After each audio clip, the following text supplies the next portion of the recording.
let's talk about cancel culture. Cancel culture is such an interesting thing, right? It's almost like jungle justice or mob justice, where people take matters into their own hands and they decide that they're going to cancel somebody.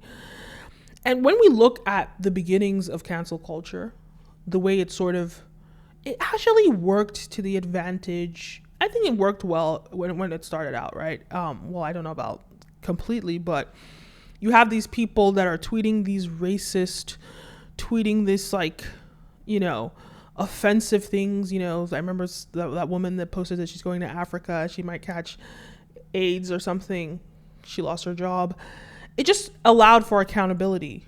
For the first time, people couldn't just say offensive things. People couldn't be openly racist anymore, couldn't be openly sexist anymore. They couldn't be openly spreading these disgusting ideologies anymore, and they were held accountable because of this mob justice. And then after that, we saw, Harvey Weinstein getting canceled, which was, obviously great for women that were sexually abused. And I think cancel culture, especially in the emergence of it, really did a lot to hold people accountable.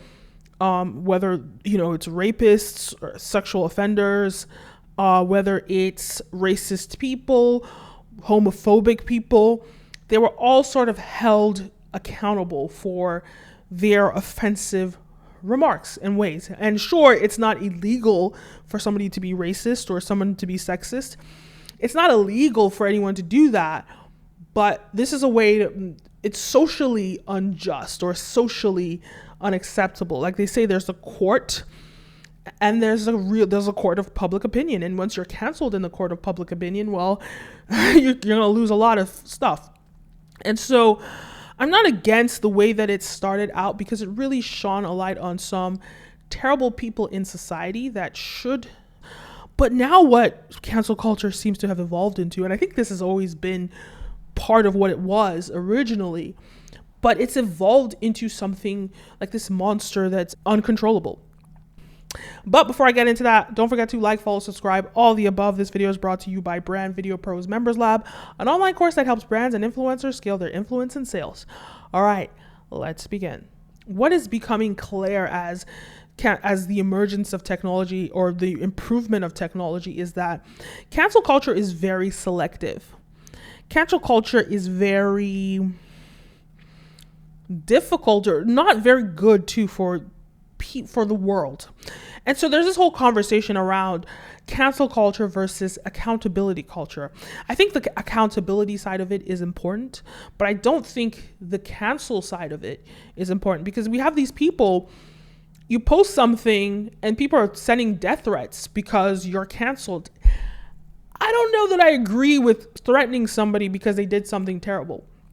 We have people that, I'll give you a perfect example. 6ix9ine, who's known to have killed people. Especially the people rappers that have the teardrop on their face. They've apparently killed people. So why are they not canceled? People will enjoy their music, but when it comes to someone else who's equally, I don't know about equally, but someone that's abused women or someone has done terrible things in society, that's a terrible thing too. But the killer, the murderer, doesn't get any sort of accountability or anything. Then there's other conversations around the pretty privilege, right? There's this guy, Dustin Choice. He makes really interesting videos on YouTube, and he talks about how Trey Songz has been abusing women for a long time, but nobody has held him accountable because he's pretty. There's certain people in society that cancel culture is just not going to target them because, well, there's no sort of marketing propaganda for it to do that. And who really knows what's, motivates cancel culture to go after somebody?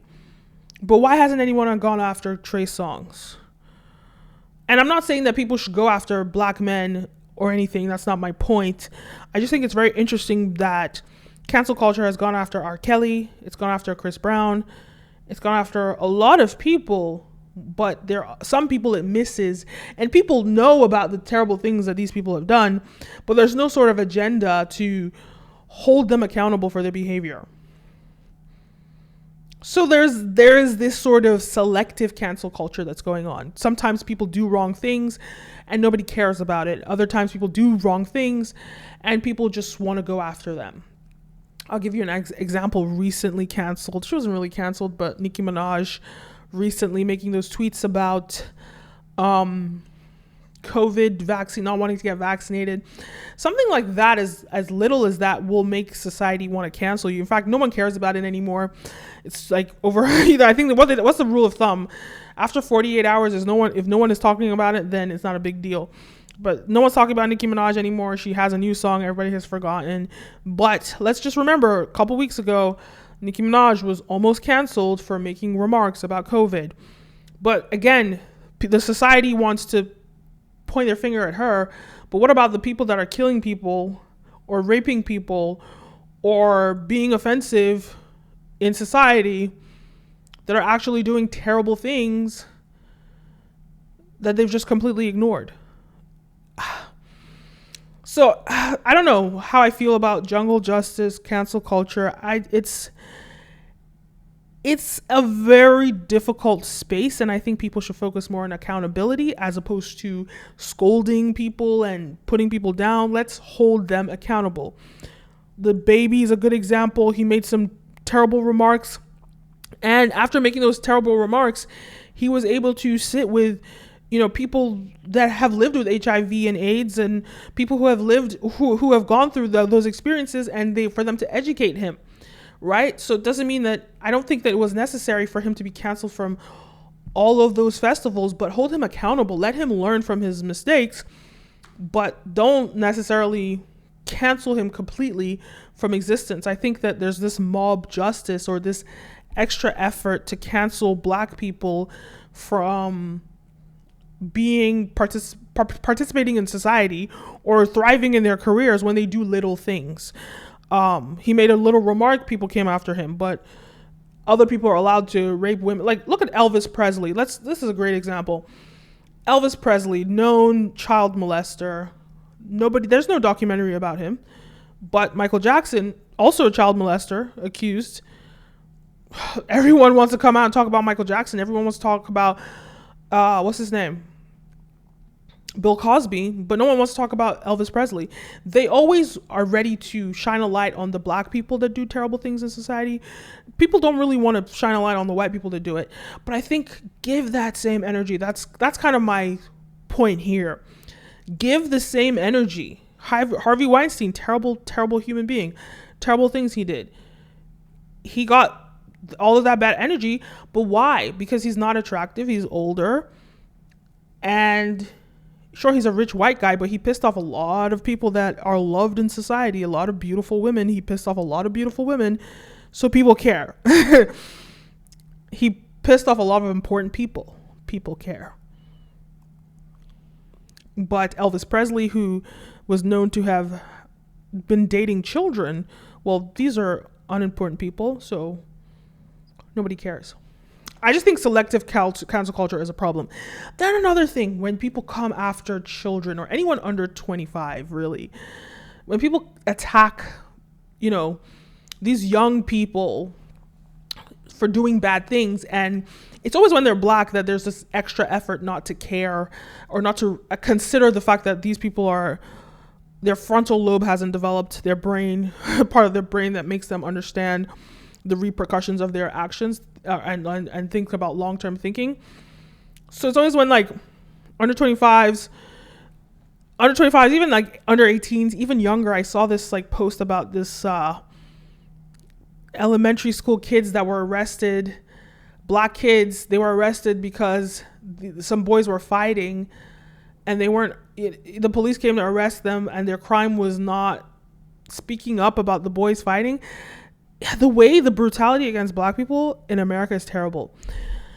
And it's naturally because of that, there's a dehumanization of Black people. And so when it's time to participate in cancel culture, it's so much easier for people to point a light at Black people and not sympathize with Black people, even Black children. But regardless of race and sex and all those things, I think that when it comes to cancel culture, people should take it easy on anyone, especially anyone under 18, especially under anyone under 18, and also kind of people that are under 25 too, because their brain hasn't finished developing. It hasn't properly fully developed for them to understand the repercussions of their actions. We heard about people like Jake Paul making these racist remarks, in his younger teen years. These are not things that I think should end somebody, for a young adult, not even an adult, sorry, a young child, a teenager making racist remarks. Yes, they should be scolded, but I don't think it should end their career completely because they don't have the brain understanding. It's not their fault. Their frontal lobe hasn't developed. So what's my point? What's my conclusion? I think we should focus on accountability, right? Educating people rather than scolding people. Accountability. And when it comes to people that do disgusting crimes like a Harvey Weinstein, we leave it to the courts to decide what happens to them, right? Yes, he should be canceled. Yes, he's a unique case. Like, he's a very unique case.